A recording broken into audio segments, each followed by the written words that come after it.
Keeping it real, keeping it real, keeping it real, keeping it real, keeping it real with Reverend Laura.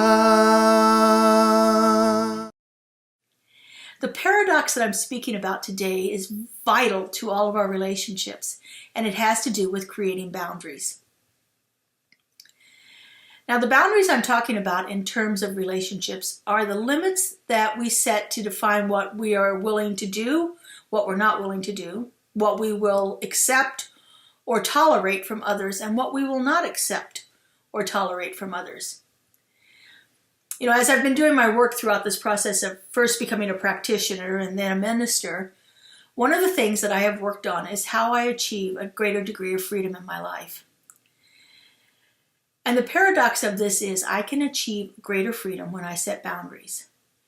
Now, many of you know me pretty well and know that I'm a 2 on the Enneagram. Now, a 2 on the Enneagram is the helper, the pleaser. 2s are notorious for not having boundaries. So this idea of setting boundaries in my life has been a challenge and an opportunity for me. Now, I know that it doesn't sound logical that boundaries can lead to freedom, because boundaries, by definition, are limiting or confining. A boundary is, something you put around things so that you do not move past it. Boundaries establish limits, and freedom applies that we have no limits. There's the paradox. But in our relationships, boundaries are what lead to a greater experience of freedom for each one of us individually and for the relationship itself.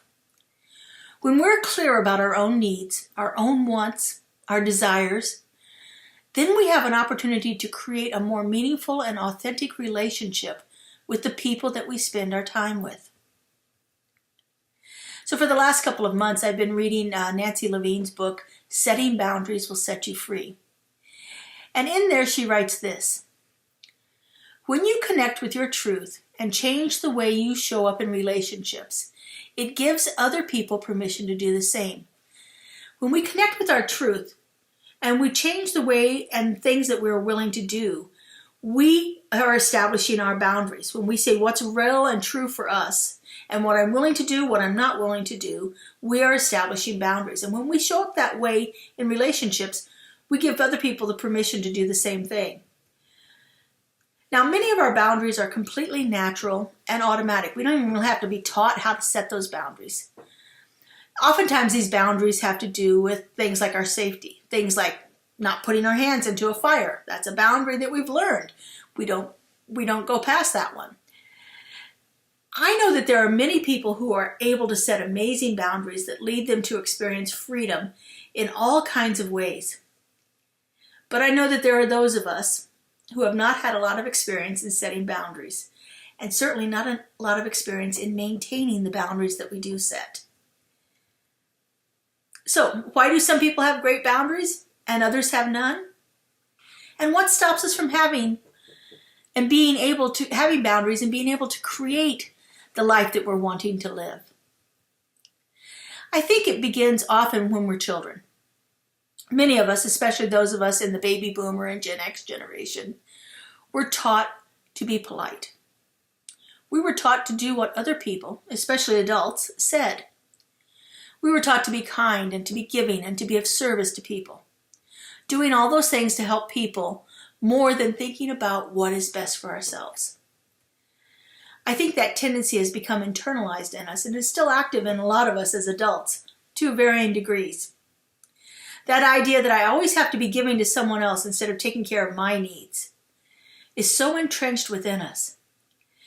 Instead of knowing what my own boundaries are, knowing what my own limits are, I am constantly giving and giving and giving to my own detriment. I am the only one responsible for this. I need to be a little selfish in this.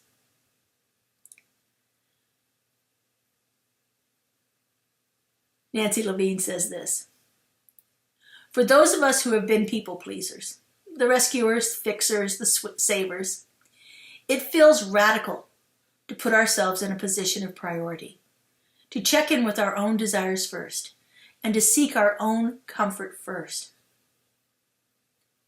I think it's time for us to be a little more selfish. And I think selfishness can be very positive. Selfishness is setting boundaries on what we're willing to do, what we're not willing to accept. Setting boundaries is a way that we look out for ourselves. The willingness to feel that short-term discomfort of setting boundaries is the gateway to everything we've ever wanted in our lives. And it is the way that we create good relationships with other people where all are free to live the life they have imagined. Keeping it real with Reverend Laura.